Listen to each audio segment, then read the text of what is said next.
Plants तो सबको पसंद है, लेकिन क्या आपने कभी सोचा है वो ऑर्गेनिजम्स जो ना प्लांट है ना एनिमल फिर भी हर जगह हैं। Yes, I am talking about fungi, the silent inventors, amazing recyclers and sometimes powerful life savers. Welcome दोस्तों, आप देख रहे हैं एग्रीवर्स, जहां हम एग्रीकल्चर की हर लेयर को एक्सप्लोर करते हैं in the most interesting way. आज की इस एपिसोड में फंगी की दुनिया के अंदर चलते हैं, उनकी मॉर्फोलॉजी, उनके स्ट्रक्चर और कैसे ये रिप्रोड्यूस करते हैं, सब कुछ बिल्कुल सिंपल वे में समझेंगे।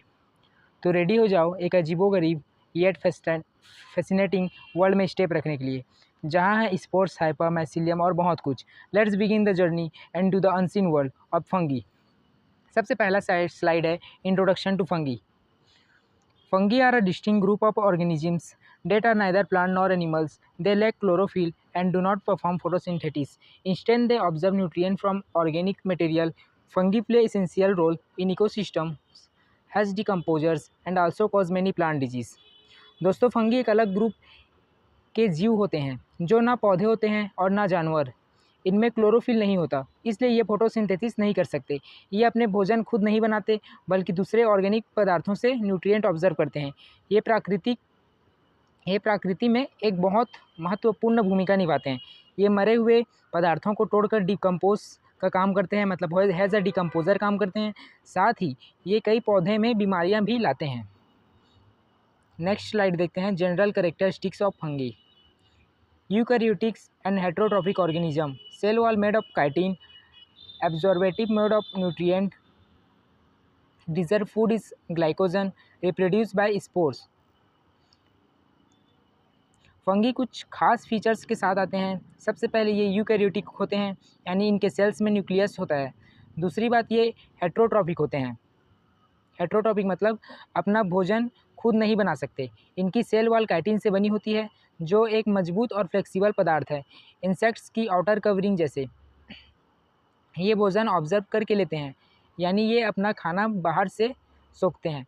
इनका रिसीवर फूड ग्लाइकोजन होता है, जैसे कि जानवरों में होता है, स्टार्च नहीं जैसे पौधों में होता है।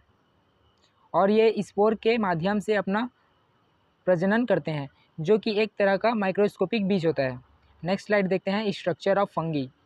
The fungal body is called mycelium, composed of thread like structure called hypha. Hyphae में बी सेप्टेट और एसेप्टेट। तो एक्सप्लेनेशन देखते हैं। फंगी का मेन बॉडी स्ट्रक्चर माइसीलियम कहलाता है। ये माइसीलियम डिगन जैसे स्ट्रक्चर से मिलकर बना होता है, जिसे हाइपा कहते हैं। हाइपा फंगी के विकास और पोषण में मदद करते हैं। हाइपा दो प्रकार के होते हैं। अगर इनमें डिवीज़न या पार्टीशंस होते हैं तो उसे सेप्टेड हाइपा कहते हैं, और अगर ये एकदम कंटिन्यूस होते हैं बिना किसी पार्टीशन के तो एसेप्टेड हाइपा कहते हैं। नेक्स्ट स्लाइड देखते हैं, type of fungi based on their structure.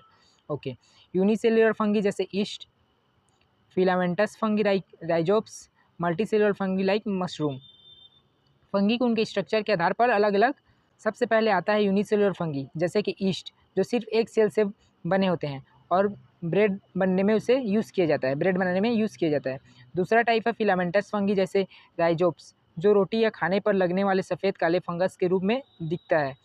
और तीसरा है मल्टी सेलुलर फंगी जैसे मशरूम, जो कि बहुकोशिकाएं होते हैं और उससे कुछ तो खाने योग्य भी होते हैं और कुछ पॉइजनस मशरूम भी होते हैं।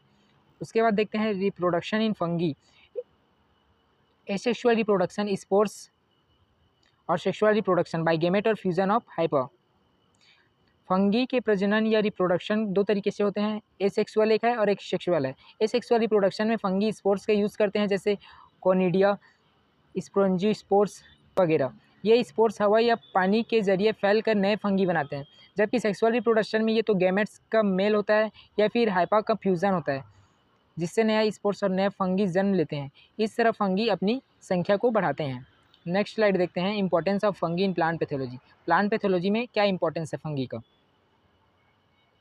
फंगी खेती और पौधों विज्ञान में दोनों तरीक़ों से महत्वपूर्ण है, अच्छे भी और बुरे भी, मतलब इसका पॉजिटिव पॉइंट ऑफ व्यू है, नेगेटिव भी है।